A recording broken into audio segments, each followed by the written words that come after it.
Boa noite, meus irmãos. Cumprimento a todos com a paz e a graça de nosso Senhor Jesus Cristo. Amém? Queremos saudar você que está aqui conosco. Vocês são os eleitos de Deus mesmo, para vir nessa chuva, nesse trânsito, e estar aqui com a gente. É um privilégio. Desde fevereiro de 2011, nós nos reunimos aqui todas as segundas-feiras. Claro, tem um período de férias, para pregar a palavra de Deus, para cultuar. E aqui nós temos reunido pessoas de várias igrejas, várias denominações. É um culto ecumênico evangélico, né? Mas a palavra de Deus é o centro da pregação e tem nos abençoado, tem abençoado muita gente. Graças a Deus também pela IPP TV, pela transmissão. Nós iniciamos as transmissões de 2012, graças a Deus. Nós, pela bondade de Deus, temos alcançado muitas pessoas em diversas partes do mundo. Vamos ficar de pé? Vamos agradecer a Deus pelo dia? Todo mundo firme aí ou não? Culto online é o de 1 hora. O pastor está fraquinho hoje também aqui, pregando muito. Senhor Deus, renova as nossas forças, renova a nossa mente, nosso coração, nossa vontade, renova, Deus, a nossa fé, a nossa esperança. Glorifica Jesus Cristo aqui nesta noite, traz, ó Deus, a manifestação da Tua graça sobre nós, a presença doce do Teu Santo Espírito, a alegria da comunhão. Pai, sustenta o pastor Hernandes na pregação, sustenta o grupo que está nos dirigindo no louvor, o pessoal que está trabalhando na transmissão, os diáconos, cada vida que veio aqui nesta noite. Muito obrigado, porque cada um aqui é precioso demais para nós e para o Senhor também. Que o Teu Santo Espírito nos conduza agora na verdadeira adoração. Em nome de Jesus. Amém. Louvai ao Senhor, vós todos os gentios, louvai-o, todos os povos, porque muito grande é a sua misericórdia para conosco, e a fidelidade do Senhor subsiste para sempre. Aleluia. Salmo 117. Vamos lá, louvar a Deus com 3 cânticos espirituais. Bem, boa noite, irmãos, graça e paz. Vamos adorar a esse Deus maravilhoso. Jesus Cristo é a nossa rocha que não se abala. Vamos adorá-lo.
Justiça ele satisfez, não sou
Aleluia. Ao nosso Deus toda a honra e toda a glória. Vamos continuar adorando. O próximo cântico, eu te louvarei.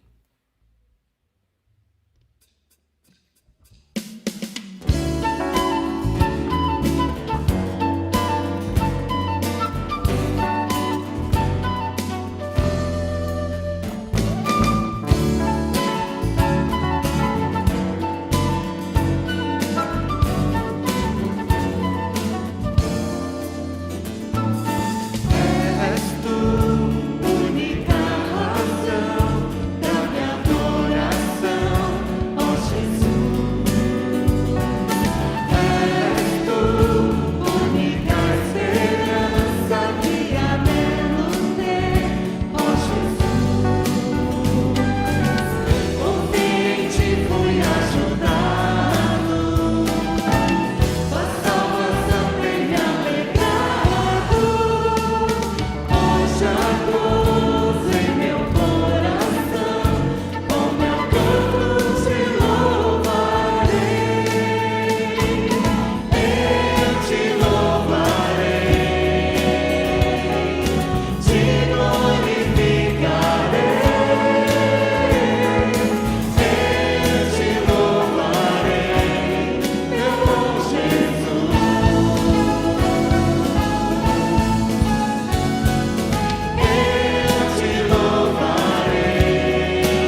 continuar adorando.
Abra sua Bíblia, por favor, no livro de Atos dos Apóstolos, capítulo 8,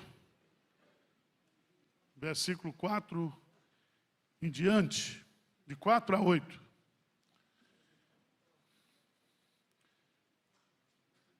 Atos dos Apóstolos, capítulo 8, versos 4 a 8. Diz assim: entre mentes os que foram dispersos, iam por toda parte pregando a palavra. Filipe, descendo a cidade de Samaria, anunciava-lhes a Cristo. As multidões atendiam unânimes às coisas que Filipe dizia, ouvindo-as e vendo os sinais que ele operava.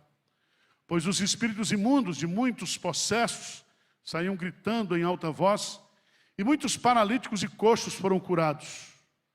Versículo 8, e houve grande alegria naquela cidade.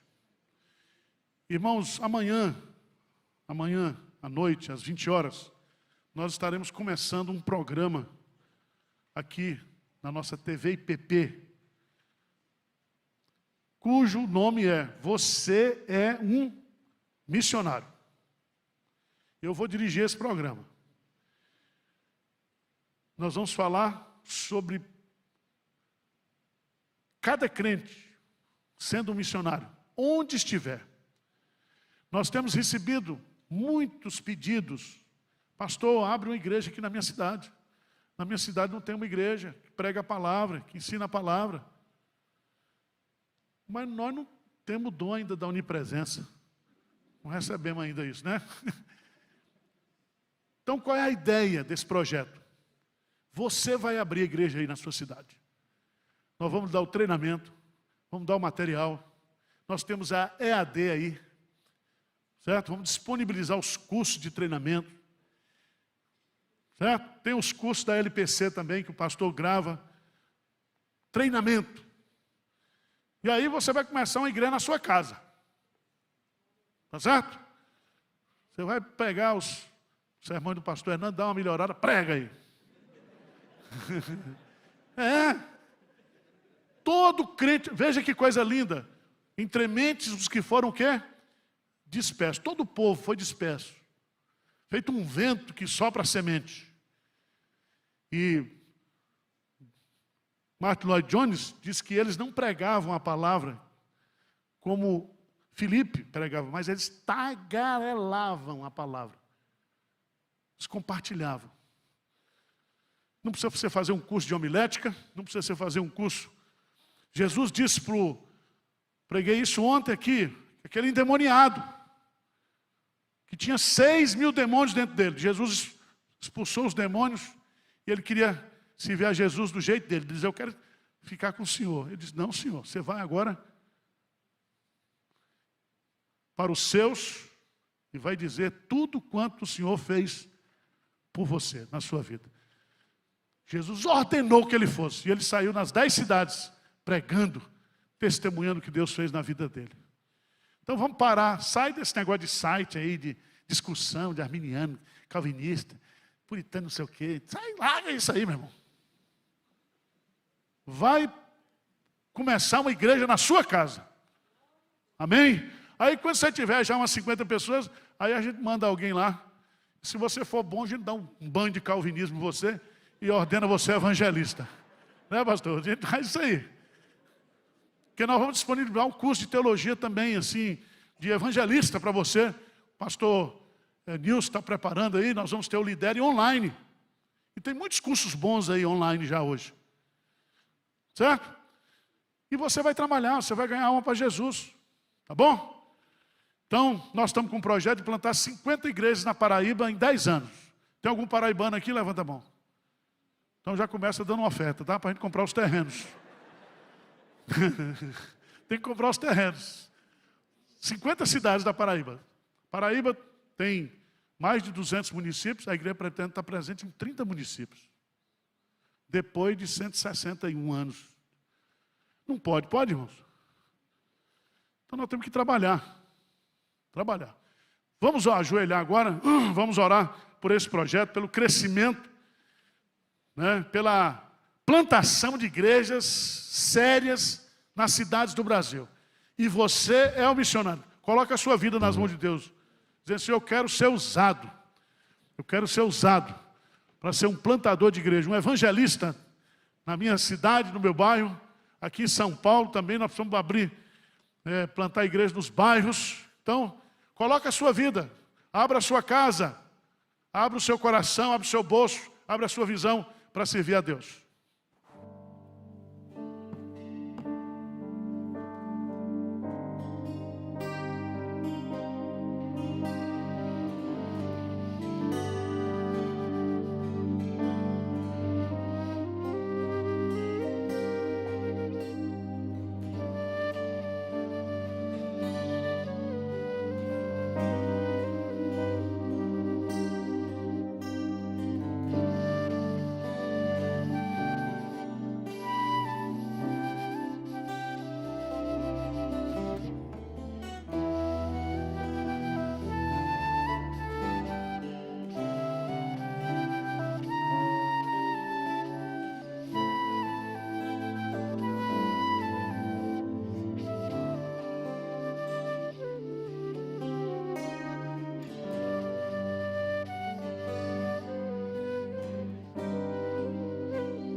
Senhor Deus, nós nos humilhamos diante da Tua majestade, diante da Tua grandeza. Nós nos submetemos à autoridade da Tua palavra, à ordem da grande comissão. Nós não queremos servir ao Senhor do nosso jeito, mas queremos servir ao Senhor em total obediência e submissão à Tua palavra. Pai, levanta no Brasil hoje, levanta nos países distantes, missionários, leigos, pessoas dispostas a dar a sua vida para proclamar o Evangelho, para que Cristo seja glorificado, conhecido, e que haja, ó Deus, um mover do Teu Santo Espírito até a Tua volta, Senhor. Olha para essas cidades aqui no Brasil que têm clamado, que têm pedido para que uma igreja seja plantada. Levanta nessa cidade pessoas dispostas a fazer esse trabalho, Senhor, e que nós possamos ser instrumentos de bênção na vida dessas pessoas. Humildemente nos colocamos diante do Senhor, para que o Senhor nos use. Dá-nos o poder do Teu Santo Espírito, a sabedoria do Teu Santo Espírito, a direção do Santo Espírito. Abençoa esse projeto na Paraíba, Senhor. Levanta obreiros, cooperadores, pessoas dispostas a ver o Evangelho tomar conta daquele estado. Quero Te louvar pelo trabalho ali em Pistoia, por mais de 50 pessoas que estão congregando ali, Senhor, por 4 famílias italianos que se converteram, Pai, por causa do trabalho daquele casal, porque o Senhor está fazendo algo novo, extraordinário. Dirija a obra missionária, o Senhor é quem faz a obra, e usa cada um de nós aqui, para que o Teu nome seja glorificado. Em nome de Jesus nós oramos, amém. Vamos ficar de pé, irmãos. Vamos cantar um cântico de adoração e vamos ter um momento do ofertório. Eu falei hoje com o missionário Samuel, está lá em Pistoia. E ele disse: pastor, o trabalho aqui está indo muito bem. Pandemia e tudo. O povo está se quebrantando. Os italianos. Louvado seja Deus por isso. Porque tudo começou, eles vieram no Conexão aqui. Depois de um ano, a gente foi visitá-los. Hoje tem uma igreja lá, com mais de 50 pessoas. Louvado seja o nome do Senhor. 50 pessoas na Itália é um avivamento. Certo? Deus está fazendo a obra. E nós estamos agarrados com Deus. E Ele é agarrado conosco, com certeza. Então nós vamos cantar esse cântico e vamos consagrar a Deus os dízimos e as ofertas.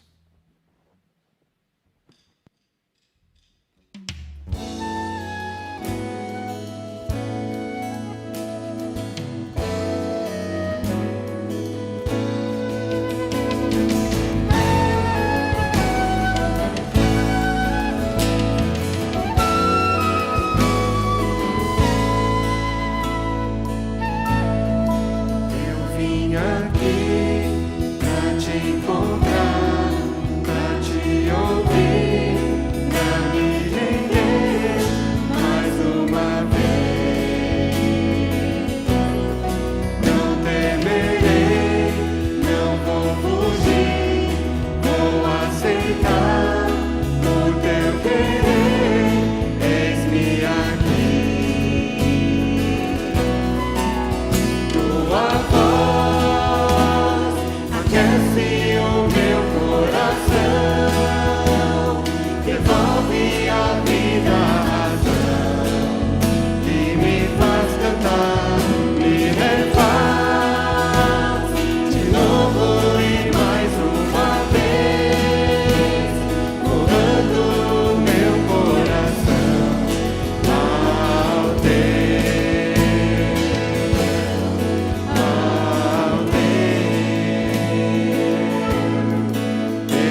Louvado seja o Senhor, os irmãos podem se sentar.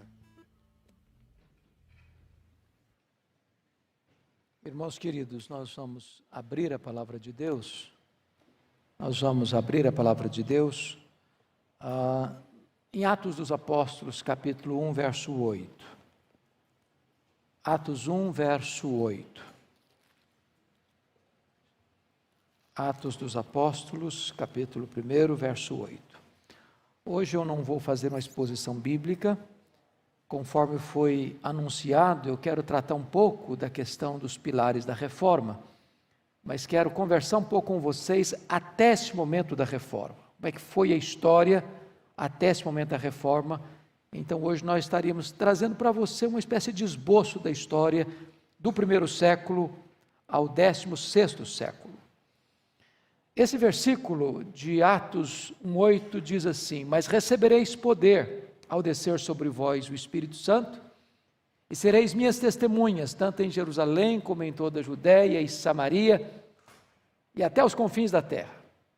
Se você percebeu, Jesus está dando não só uma palavra de encorajamento para os seus discípulos, mas um esboço para eles, uma agenda de ação. Se você perceber, o livro de Atos é o livro da história da igreja. Ele não tem conclusão porque a história continua. Capítulo 1 ao capítulo 7, o evangelho está restrito a Jerusalém. A igreja está muito bem instalada em Jerusalém. Aí vem a perseguição. E como já foi lido aqui, a perseguição foi como um vento que espalhou a semente. As sementes são os próprios crentes, que ao saírem, saem testemunhando, saem pregando, saem anunciando a Cristo. Já no capítulo 8, o evangelho rompe a barreira racial e chega em Samaria. No capítulo 9, já há o registro da conversão de Saulo, o maior perseguidor da igreja, em território gentílico, em Damasco, na Síria. No capítulo 10, já temos a conversão de Cornélio, que era um gentio, prosélito, em Cesareia Marítima. A partir do 11, então, o evangelho já começa a agir com grande graça e poder, já na Antioquia da Síria, que era a terceira maior cidade do mundo. E então, você vai começar a perceber, a partir do capítulo 13, as viagens missionárias de Paulo. Capítulo 13 e 14, a primeira viagem, na província da Galácia, a Galácia do Sul, em Antioquia da Pisídia, Icônio, Derbe, Listra. Nos capítulos 16 e 17 e 18, a segunda viagem missionária, na província da Macedônia e da Caia. E depois, no capítulo 19 e 20, a terceira viagem missionária, na capital da Ásia Menor, a cidade de Éfeso, de onde Paulo planta igrejas em toda a província da Ásia, como Esmirna, Pérgamo, Tiatira, Sardes, Filadélfia, Laodiceia, Colossos e Herápolis. Quando Paulo percebe que já não tem mais campo naquela região, ele então toma a decisão de ir a Roma, e de Roma ir à Espanha, que era o último limite do Ocidente. Bom, vocês conhecem a história da sua prisão em Jerusalém, de como ele ficou 2 anos em Cesareia preso, e opta por ser julgado em Roma como cidadão romano, e chega em Roma algemado. Mas era plano de Deus que ele fosse para lá algemado, para que ele pudesse evangelizar a guarda de elite do imperador, 16 mil soldados da mais alta patente, os chamada guarda pretoriana. Pois bem, gostaria que vocês acompanhassem comigo então, que o livro de Atos encerra no capítulo 28, Paulo preso em Jerusalém. Dessa prisão ele saiu, né? E ele vai fazer a 4ª viagem missionária. É muito provável que ele tenha ido da Espanha, como era seu propósito. Deixou Timóteo em Éfeso, deixou Tito em Creta, passou por Nicópolis, e então acontece uma tragédia nesse interregno da primeira para a segunda prisão, que foi o incêndio de Roma. Bom, vocês sabem da história dos imperadores. Nós temos registrado na Bíblia a história de César Augusto. Quando Jesus nasceu, o governo de Roma estava sob o poder de César Augusto. Quando Jesus foi crucificado, eu estou falando do período de Tibério César. Depois vem Cláudio. Depois vem Nero, quando ele assume o governo em 10 de outubro de 54, com 17 anos de idade. Depois acontece o incêndio de Roma, no dia 17 de julho do ano 64. Depois, no ano 66, acontece a Guerra dos Judeus. No ano 68, acontece o suicídio de Nero. No ano 70, acontece a invasão da cidade de Jerusalém, quando há a dispersão, a maior diáspora dos judeus, que acontece até 14 de maio de 1948. Nesse mesmo ano 70, acontece, nas mãos de Vespasiano, a inauguração do Coliseu Romano, aquele anfiteatro da morte, que numa festa de inauguração de 100 dias, mais de 10 mil crentes foram mortos, com requinte de crueldade.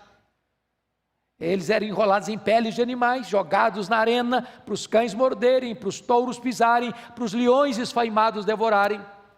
Então, a partir daí, meus irmãos, tudo o que vai acontecendo durante praticamente 4 séculos, 3 séculos inteiros, perseguição crudelíssima aos cristãos. Os cristãos são crucificados, os cristãos são queimados vivos, os cristãos são mortos à paulada, os cristãos são mortos afogados, os cristãos são jogados às feras, mas diz um dos pais da igreja que o sangue dos mártires tornou-se a sementeira do evangelho. Quanto mais a igreja era perseguida, mais a igreja crescia. Então, você encontra, por exemplo, Domiciano, no ano 81, é o imperador que vai mandar João para a ilha de Patmos, neste asilo político, nesta colônia penal.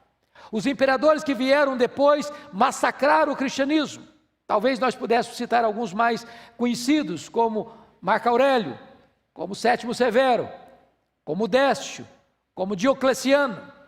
Mas quando o cristianismo estava massacrado no seu máximo, porque a última e mais cruel e mais abrangente perseguição vem no período de Diocleciano, no comecinho do 4º século, Deus dá uma guinada nos acontecimentos.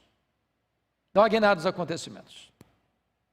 Quando Constantino, numa batalha que estava para enfrentar, diz ter tido uma visão de uma cruz.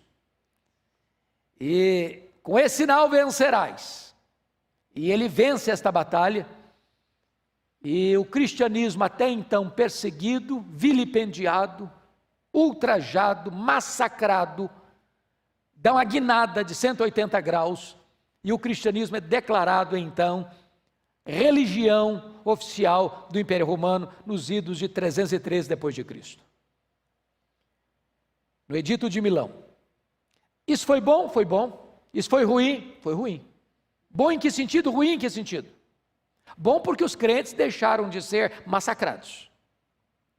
Bom porque os crentes não precisam mais se reunir em Roma, nas catacumbas de Roma. O dia que você for a Roma, não deixe de visitar as catacumbas de Roma. É pavoroso.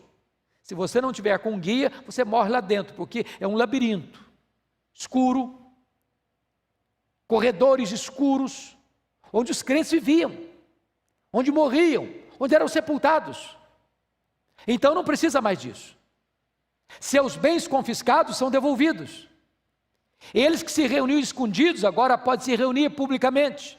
Eles que não tinham templos, agora o próprio Estado constrói templos para eles se reunirem. Bom, houve um tempo de paz, com certeza. O que foi ruim? O que foi ruim é que a porta de entrada da igreja deixou de ser a conversão para ser a conveniência. Agora, ser cristão não é mais botar a cabeça a prêmio. Agora, ser cristão é receber os aplausos do Estado. O que aconteceu? Pessoas aos borbotões começaram a vir para a igreja, não porque eram convertidas, mas para receberem as benesses do Estado. O que aconteceu? Trouxeram consigo a sua bagagem de paganismo, seu sincretismo religioso, suas crendices.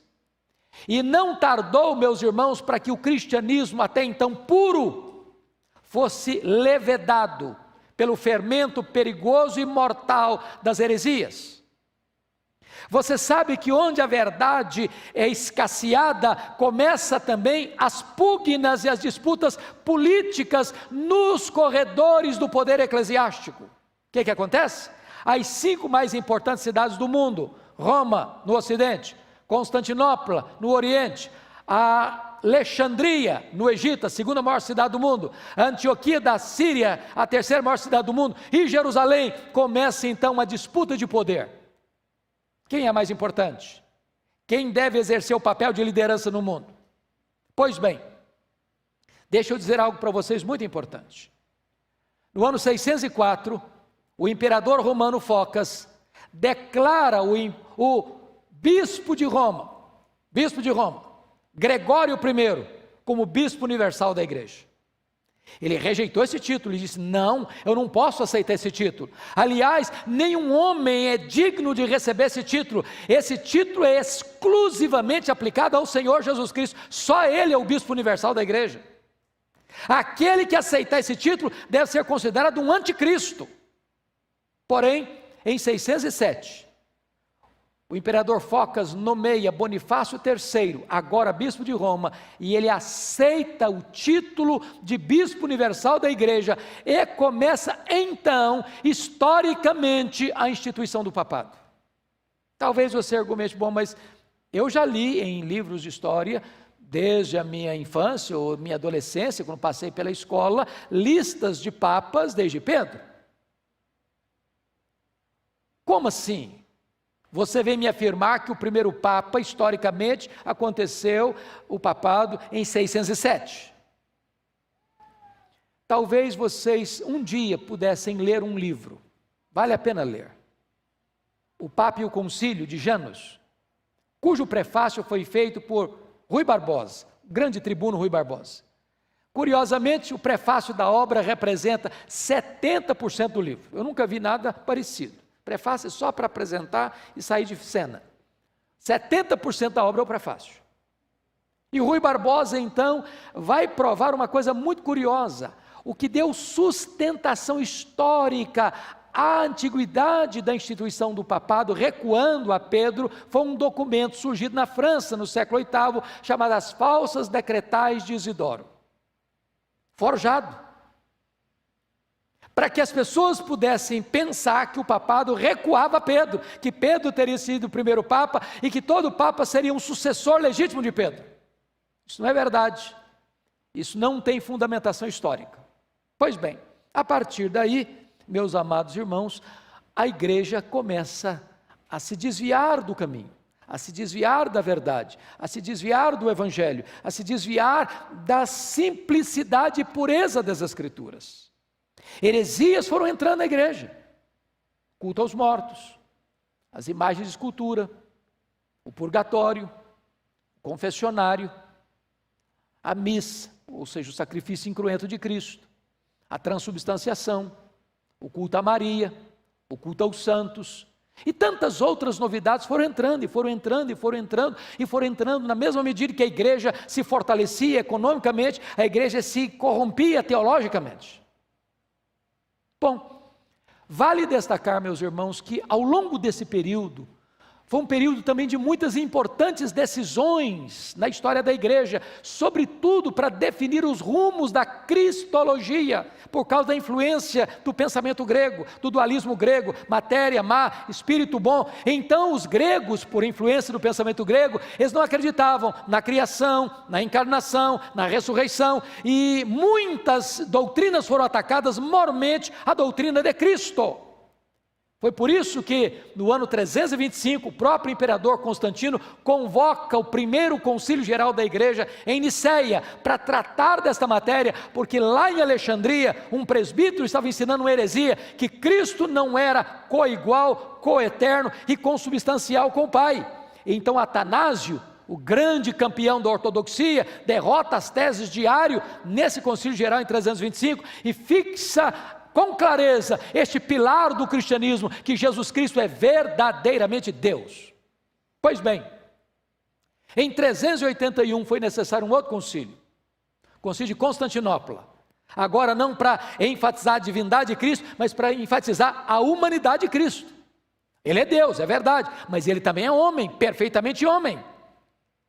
Mas mais tarde, em 451, foi preciso de um outro concílio, o concílio de Calcedônia, agora para tratar da pessoa divino-humana de Cristo, da pessoa teantrópica de Cristo. Ele é homem, ele é Deus, ele é homem, mas ele é o Deus-homem numa só pessoa, duas naturezas. Em 416 vem o sino de Cartago, porque um cidadão chamado de Pelágio começou a ensinar que o homem, hoje você e eu, seria o ensino dele, nós estamos como Adão antes da queda. A queda não nos atingiu, o homem é livre, o homem é quem escolhe, o homem é quem decide, o homem é quem está no controle. E então naquele sino de Cartago, em 416, Agostinho de Hipona, chamado de Aurélio Agostinho, vai mostrar que a salvação sua e minha é exclusivamente pela graça. O homem não escolhe Deus, é Deus quem escolhe o homem. O homem não é salvo pelos seus méritos, o homem é salvo pela graça e pela graça somente. Então finca-se ali uma das estacas mais importantes da soteriologia cristã. Pois bem, a igreja então, no período do 5º século ao 15º século, nós chamamos esse período de Idade Média, ou período da Idade das Trevas, ou período da Escolástica. A igreja foi se corrompendo e se corrompendo e se corrompendo. Mas quis Deus, por sua generosa providência, que isso fosse mudado. Porque Deus nunca deixou de ter uma lâmpada acesa na história. O que é que acontece? Chega o século XIV, século XV, acontece um movimento no norte da Itália, chamado de Renascença. Era um momento intelectual, cultural, mas trouxe algumas contribuições fundamentais para preparar a reforma. Por quê? Porque tira das mãos da igreja 5 áreas importantíssimas: a economia, as artes, a ciência, a política e a religião. 1450, por providência de Deus, na Alemanha, Johannes Gutenberg inventa a imprensa. Irmãos, não houvera imprensa e as ideias e as doutrinas da reforma não teriam chegado onde chegou.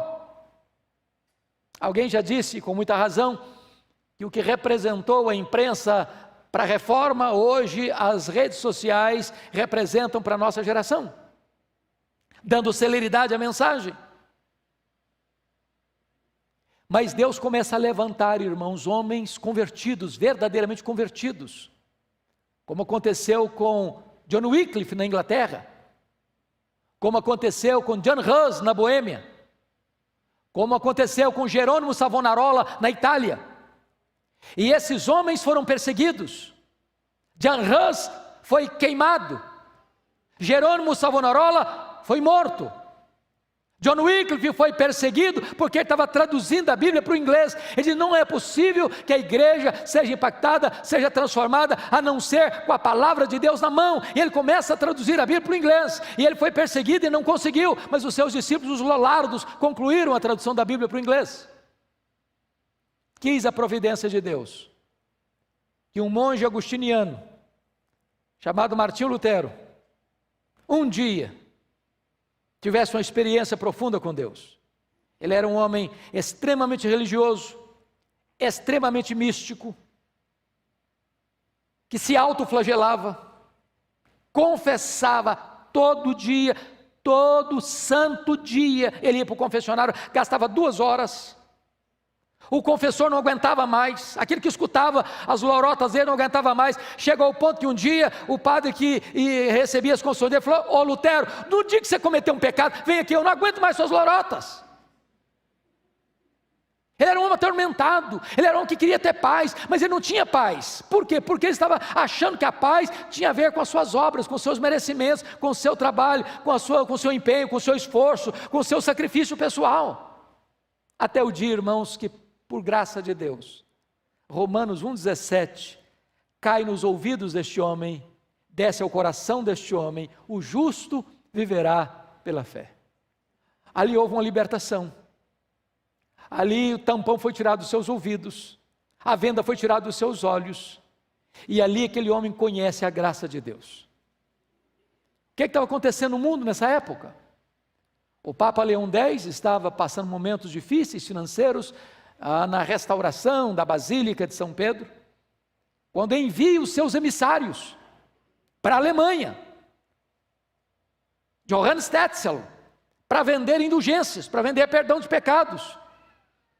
E a ideia era essa: você comprava um perdão, de 5 anos, de 10 anos, de 20 anos, de 30 anos. Se a grana fosse boa, o Papa assinava uma bula de perdão para a vida inteira. Então você podia pecar tranquilo, que estava garantido. Bom, Lutero já tinha conhecido o Evangelho.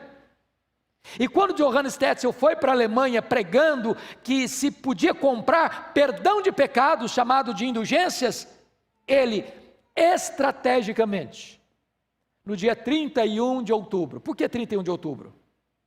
Porque dia 1º de novembro é o chamado dia de Todos os Santos, onde o povo ia para a igreja. E o mural da igreja era o jornal da época. As notícias eram lidas no mural da igreja.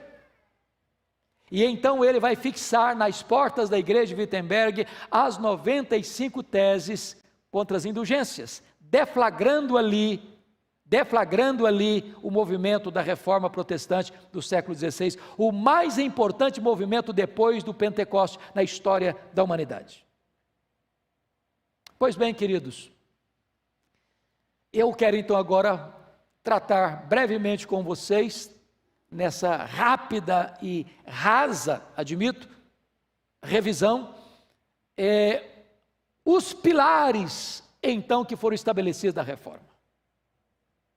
Quais foram as grandes bandeiras da reforma? Primeiro pilar: sola scriptura, só a escritura.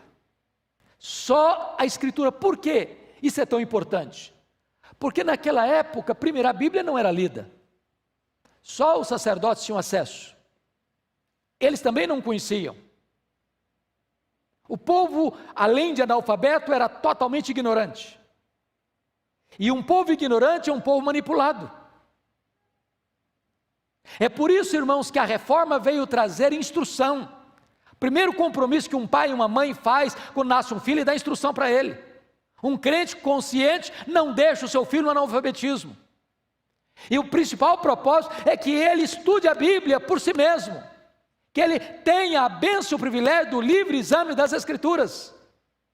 A palavra de Deus, ela é inspirada, ela é infalível, ela é inerrante, ela é suficiente, ela é eterna, ela não pode falhar.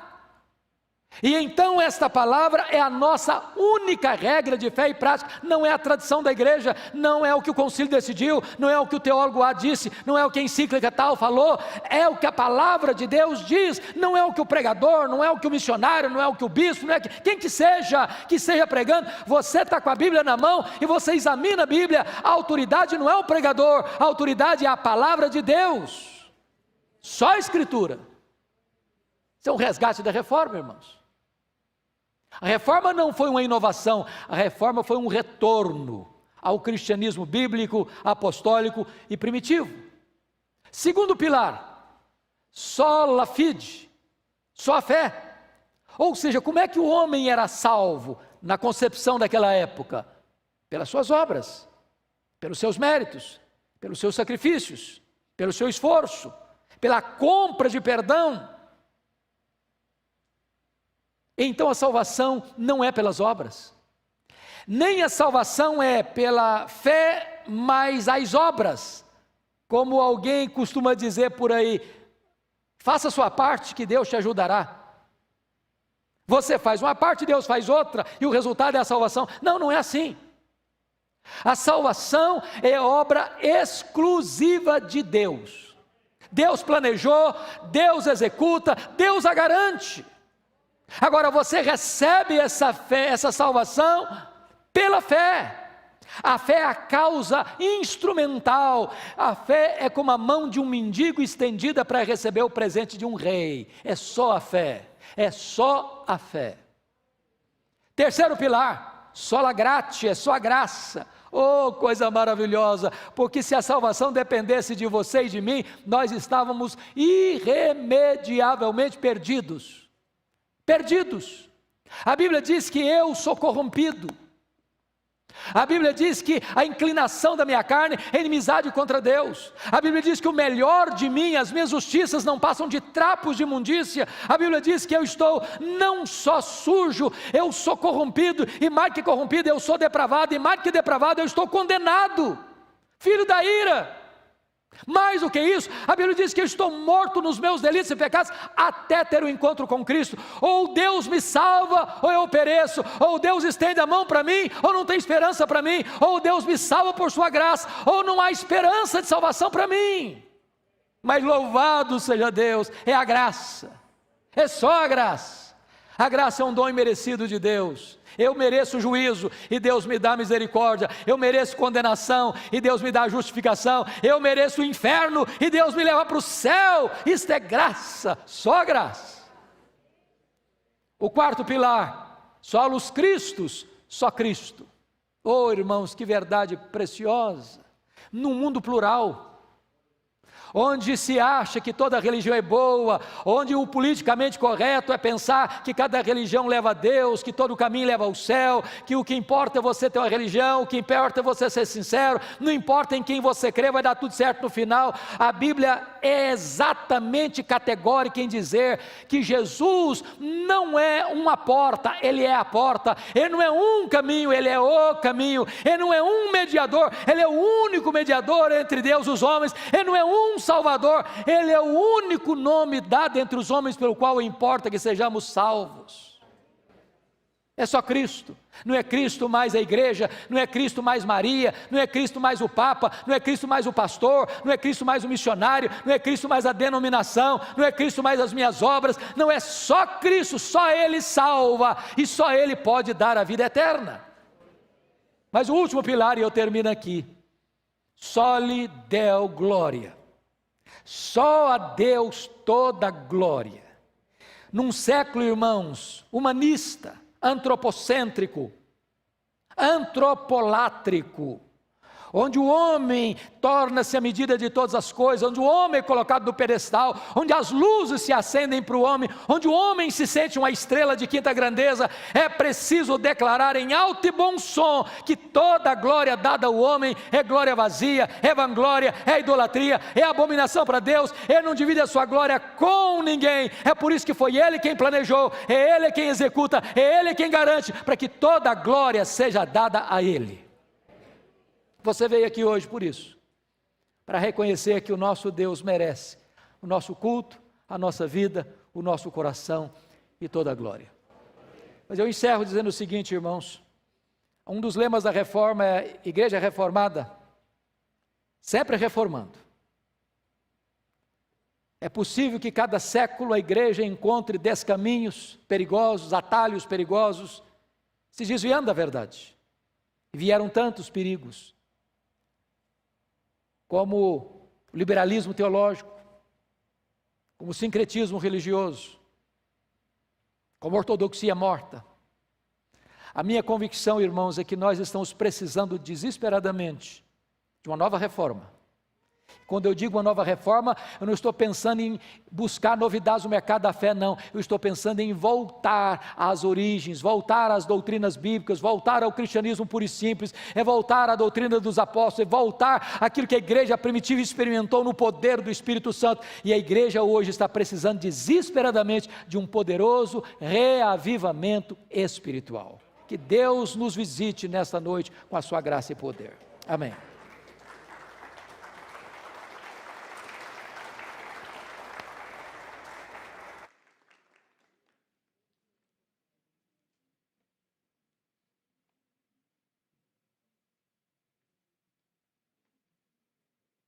Vamos ficar de pé, irmãos, vamos cantar o último cântico de adoração ao nosso Deus.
Vamos orar, irmãos.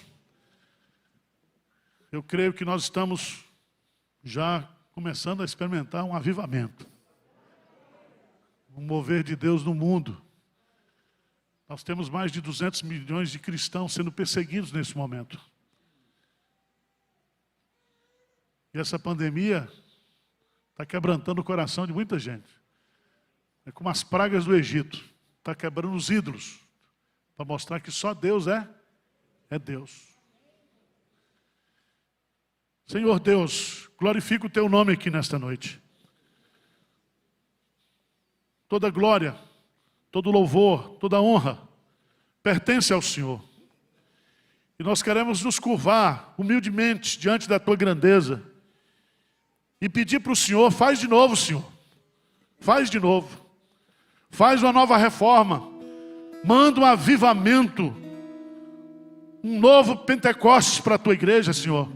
Um batismo de fogo, uma renovação espiritual, para que retornemos à simplicidade do Evangelho, para que retornemos que a comunhão, o carinho, o conforto, a alegria do Espírito Santo esteja sobre cada um aqui, sobre cada família, sobre a família de Deus espalhada pelo mundo, hoje e sempre. Amém. Sim, internacional, né? Celestial. Deus continue dando sabedoria, humildade, pastor Hernandes, continuar fazendo isso que ele faz, porque é o dom que Deus deu a ele. Nós temos que orar por ele, para que ele continue escondido atrás da cruz de Cristo. Amém? Irmãos, eu sou reformado, mas eu sou meio pentecostal. Não sei o que eu faço. Quando eu fui lá em Florença, berço da Renascença, estava eu e o Samuel. Falei, Samuel, vamos ali na Praça do Domus. Passamos lá no museu daquele Miguel Ângelo, né? Falei, onde foi que o Savonarola foi morto? Aí tem um lugar lá assim, ó, onde ele foi enforcado. Aí eu fui lá, pisei em cima, fiz uma oração, mas deu um tremor, um negócio assim, uns arrepios. Isso não é assim criativo não, tá, pastor? É coisa de baiano mesmo. Falei, Senhor, nós precisamos de uma nova reforma. John Hus diz assim, vocês estão matando um ganso, não é isso? Mas o que vem aí? Hein?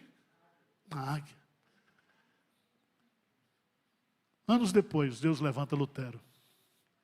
Deus levanta Lutero. Que Deus possa levantar muita gente para orar.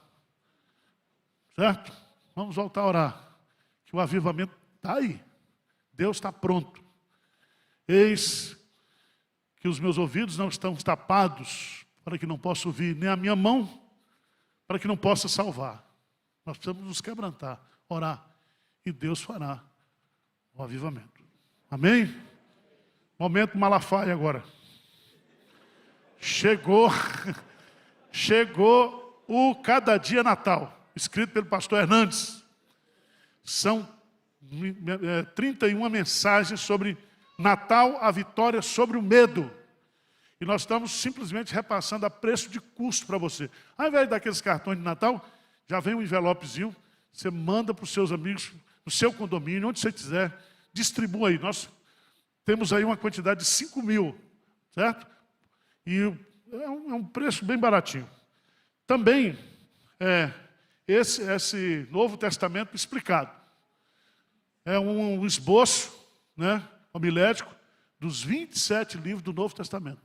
Então passa lá para comprar, porque fui eu que esbocei, e você não pode partir para a eternidade sem ler esses 3 livros, tá certo? Vamos embora, deixa de besteira, vamos embora. Deus abençoe a todos, muito obrigado.